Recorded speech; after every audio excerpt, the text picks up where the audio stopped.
कभी आपने देखा है कैसे एक बीज चुपचाप मिट्टी के गर्भ में सोया रहता है। वर्षा की बूंदें उसे भिगोती हैं, सूरज की गर्मी उसे तपाती है, ठंडी हवाएं उसे झकझोरती हैं, लेकिन फिर भी वह तुरंत अंकुरित नहीं होता। वह प्रतीक्षा करता है, अपने भीतर अपनी ही दुनिया में अदृश्य शक्तियों के साथ संवाद करते हुए। और जब समय पूर्ण होता है तो वह बीज चुपचाप धरती का सीना चीरकर बाहर आता है, एक नन्ही कोमपल के रूप में। यही धैर्य है। जीवन में भी हमें बार बार ऐसे क्षण मिलते हैं जहां प्रतीक्षा असहनीय लगती है, जहां हर धड़कन में बेचैनी समा जाती है, जहां भविष्य एक अज्ञात अंधकार बन जाता है।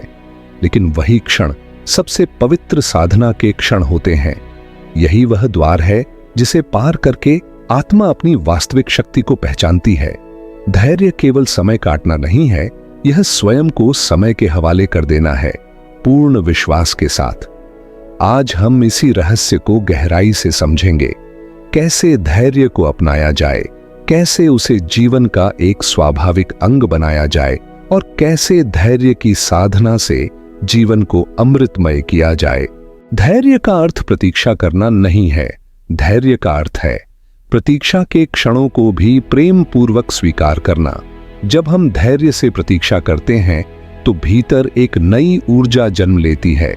यह ऊर्जा हमें बाहर से नहीं, भीतर से पोषण देती है।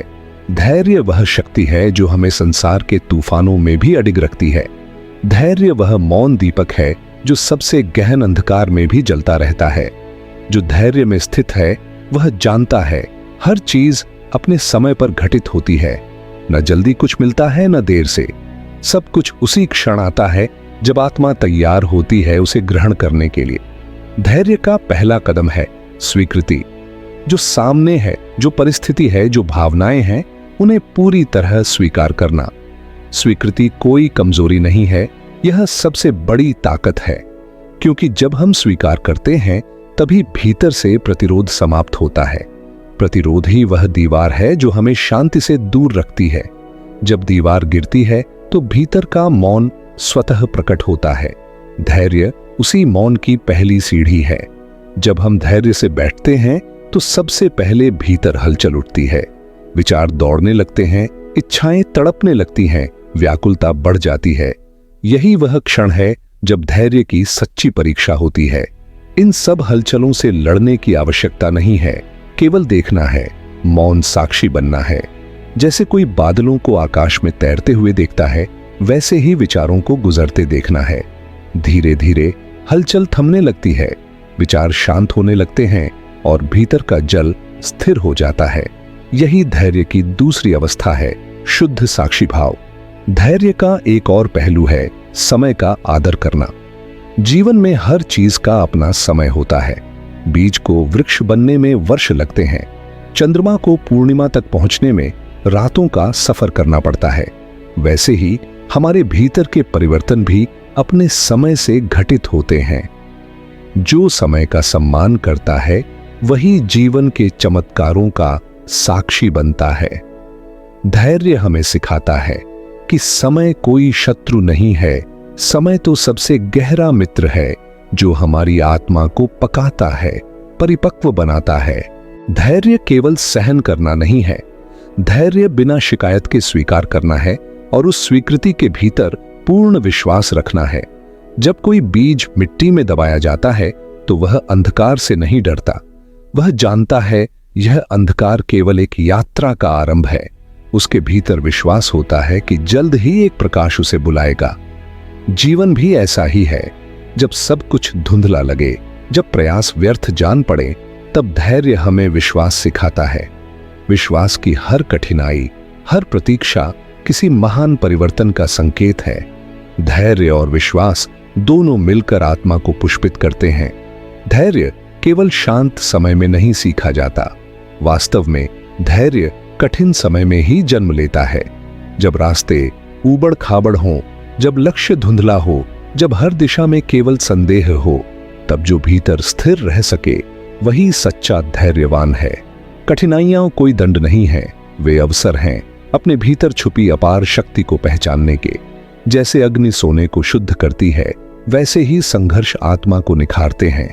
और धैर्य उस अग्नि में भी शांत रहना सिखाता है। धैर्य वह कला है जो दर्द में भी सौंदर्य देखना सिखाती है और अंधकार में भी एक दीपक जलाना सिखाती है। जब धैर्य भीतर गहराता है तो आत्मा में एक अनोखा संगीत जन्म लेता है। यह कोई शब्दों का संगीत नहीं होता, यह मौन का संगीत होता है, जहां कोई आग्रह नहीं, कोई जल्दी नहीं, केवल एक सहज बहाव होता है। इस संगीत में जीवन की छोटी छोटी बातें भी मधुर लगने लगती हैं, विलंब भी वरदान बन जाता है, अधूरी चीजें भी पूर्णता का स्वाद देती हैं। जो धैर्य में स्थित होता है उसके लिए हर क्षण एक उत्सव बन जाता है। ऐसे व्यक्ति को जीवन में कुछ भी जीतना नहीं पड़ता, क्योंकि वह भीतर से पहले ही विजयी होता है। अंतिम अवस्था समर्पण है। समर्पण का अर्थ है अपने सारे प्रयासों को, सारी इच्छाओं को एक गहरे प्रेम के साथ अस्तित्व के चरणों में अर्पित कर देना। समर्पण कोई हार नहीं है, समर्पण सबसे महान जीत है अपने अहंकार पर। जब हम धैर्य के साथ प्रतीक्षा करते करते थक जाते हैं और फिर भी मुस्कुराते हैं, तो यह मुस्कान समर्पण की होती है। यह मुस्कान कहती है, अब मैं कुछ नहीं चाहता, अब मैं जो भी है उसे पूर्ण प्रेम से स्वीकार करता हूं। यहां से जीवन का सच्चा चमत्कार शुरू होता है। जहां हम मांगना छोड़ देते हैं, वहीं से अस्तित्व देना शुरू करता है। जब धैर्य भीतर गहराई से उतरता है तो भीतर से एक नई मधुरता फूटती है, एक ऐसी शांति जो बाहरी परिस्थितियों से अछूती रहती है। अब जीवन के उतार चढ़ाव उतने महत्वपूर्ण नहीं लगते। अब सफलताएं और असफलताएं केवल अनुभव बन जाती हैं, न कि पहचान। अब हर प्रतीक्षा एक सुंदर यात्रा बन जाती है, हर प्रतीक्षा एक साधना बन जाती है, हर प्रतीक्षा आत्मा को और अधिक निखारने का माध्यम बन जाती है।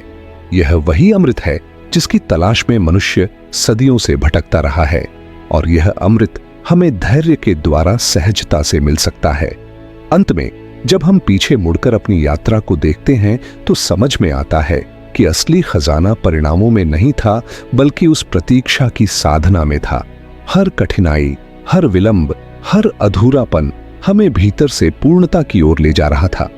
धैर्य वह पुष्प है जो भीतर खिलता है और उसकी सुगंध पूरे जीवन को महका देती है। जो धैर्य सीख लेता है वह जीवन के हर रंग को प्रेम से देख सकता है। वह हार में भी गीत गा सकता है, अंधकार में भी दीप जला सकता है और प्रतीक्षा में भी नृत्य कर सकता है। धैर्य कोई छोटा गुण नहीं है, यह स्वयं एक साधना है, एक तीर्थ यात्रा है जो आत्मा को उसकी सबसे उच्च अवस्था तक ले जाती है। इसलिए जब जीवन आपको प्रतीक्षा में डाले तो घबराइए मत, विलंब को गले लगाइए, अधीरता को प्रेम पूर्वक देखिए और जानिए कि आप सबसे सुंदर फूल बनने की यात्रा में हैं। धैर्य से ही आत्मा की सबसे सुंदर यात्रा पूर्ण होती है। धैर्य से ही भीतर का सूर्य उदय होता है। धैर्य से ही जीवन अमृत बनता है। अगर यह ज्ञान आपके हृदय को छू गया हो तो प्रेम और शांति फैलाने के लिए लाइक करें, सब्सक्राइब करें और हमारे साथ इस आध्यात्मिक यात्रा में जुड़े रहें।